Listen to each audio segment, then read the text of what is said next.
Hi, everybody. Thanks for tuning into this video. My name is Carissa Dedros, and I'm a paralegal in Truth Legal's Immigration Department. So our department has vast experience in working across a wide variety of immigration services, and we particularly pride ourselves in being specialists of the legal technicalities of the UK sponsorship process, especially in the context of the care sector. So today I'm joined by Louis McWilliam, who is the head of the immigration department and a director at Truth Legal, as well as an experienced immigration solicitor. So today Louis is going to share with us some insights on the sponsor license process and requirements, specifically for those looking to sponsor within the care sector. Hi, Louis. Hi, Carissa. Thank you for that warm introduction. Of course, no worries. So as you know, we've received many questions from clients in the care sector. I'm going to ask you some of these questions in hopes of answering some of the questions our viewers may have. So starting off, could you please provide an overview of sponsoring in the care sector context? Sure.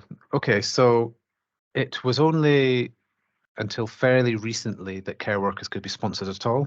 So before February 2022, you could only sponsor a kind of classification of care, a more senior care worker.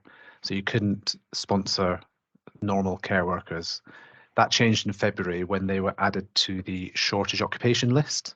So thankfully now employers can sponsor ordinary care workers.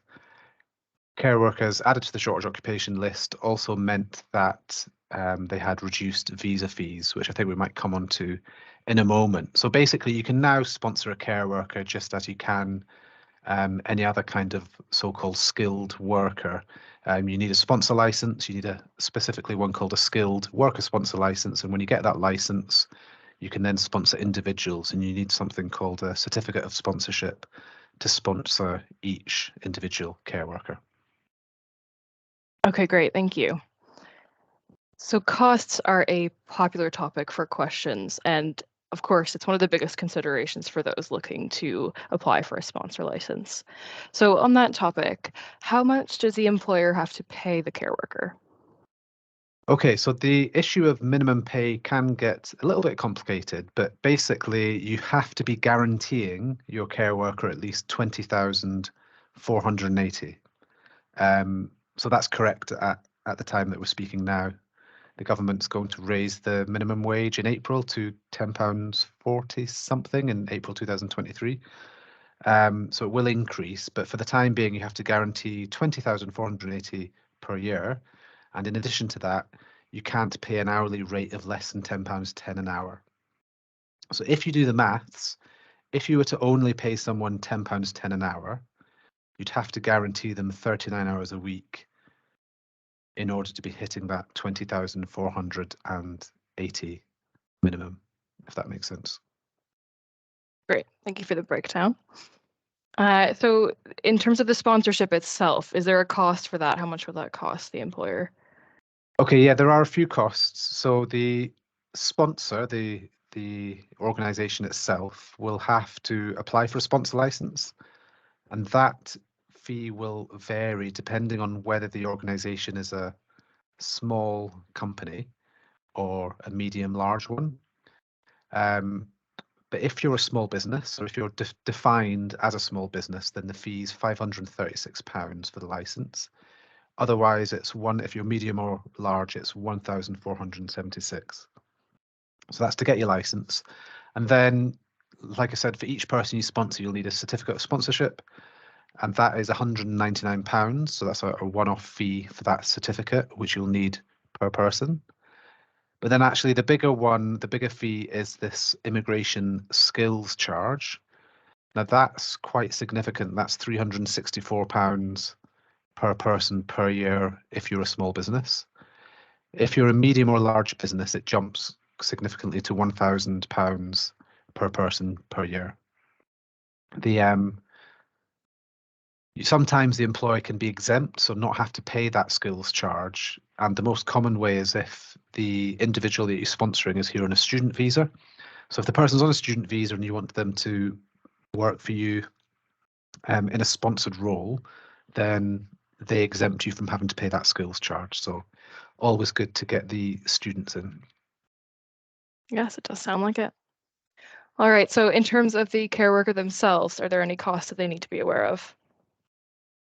Yes, there are. So one of the good things about some recent changes in 2022 was that care workers were included in this list of occupations falling under the health and care visa.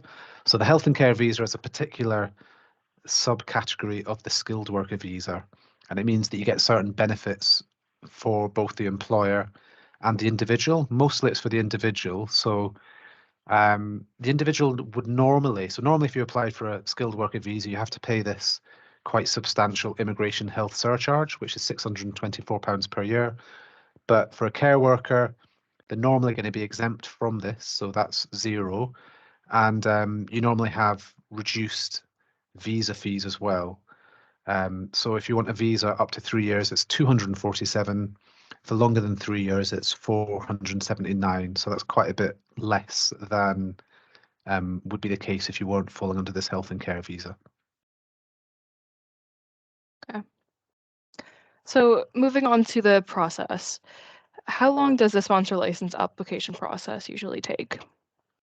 So from when you actually submit the application, you then have to email off the supporting documents to the Home Office. And from that point on, the standard processing is up to 8 weeks.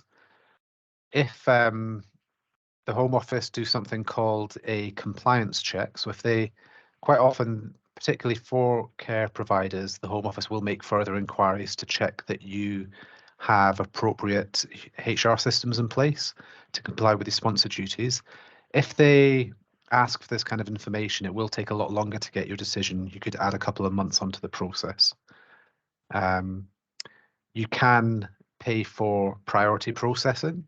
So normally it takes up to 8 weeks, but if you pay for priority processing, it's 2 weeks, although at the moment the Home Office is making decisions within a couple of days. But that does cost an additional £500. Right. On the note of compliance and inspections by the Home Office, how likely is the employer to experience this? Yeah, it's difficult to say. I mean, most clients that we deal with or that come to us are not inspected, but care providers have always been a bit of a target of the Home Office, and the Home Office seem to be particularly interested in the care sector and if where individuals are being employed on a relatively low salary.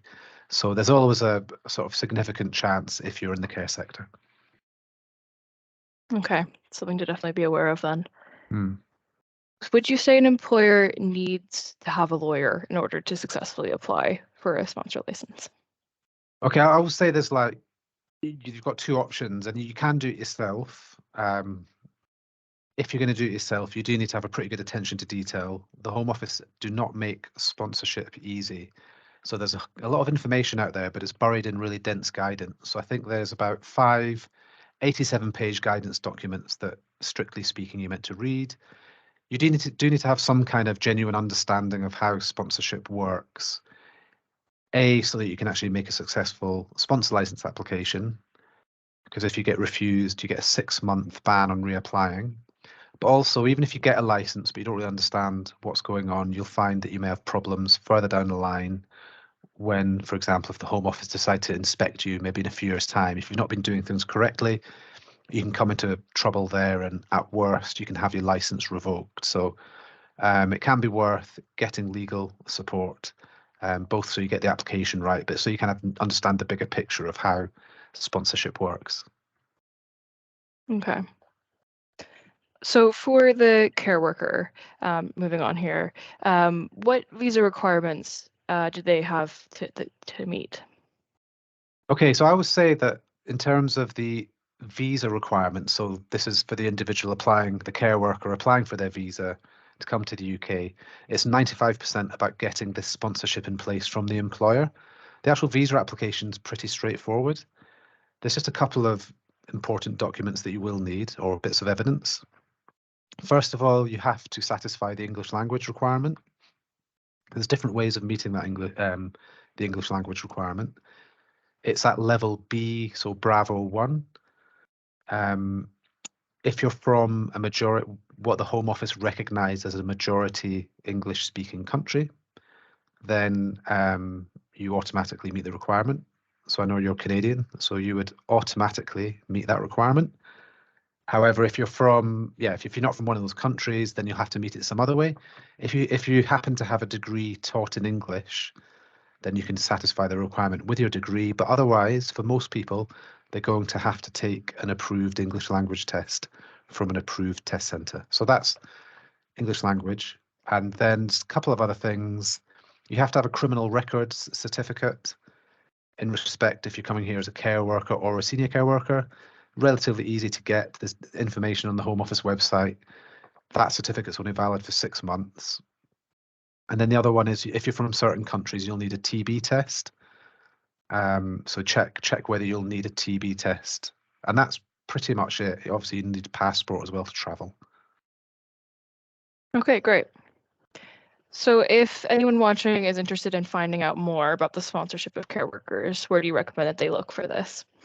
So I'm obviously massively biased, but we do have a lot of information about sponsor licenses and particularly helping care providers, care homes sponsor individuals. So we've got, for example, we've got a legal guide which goes through the whole sponsor license application process and goes through the minimum salary, what you need to be paying your workers, and really everything you need to know. So have a look at that. We've got loads of other videos. A lot of the guys genuinely are trying to help you do it yourself. So if you do want to do it without our help, do check out our guides because they try and give a real inside practical knowledge that we've kind of learned through the years. Obviously, we're delighted to help. If you're considering our support, we do offer a free 20-minute consultation, no obligation. We'll go through the key requirements, check that you're likely to succeed, and then we can give you a quote for our services. Excellent, thanks. Well, that checks all my boxes. So thank you everybody for watching. We do hope that this cleared up any confusion you may have, and we do hope to hear from you soon. Take care. Thank you. Bye.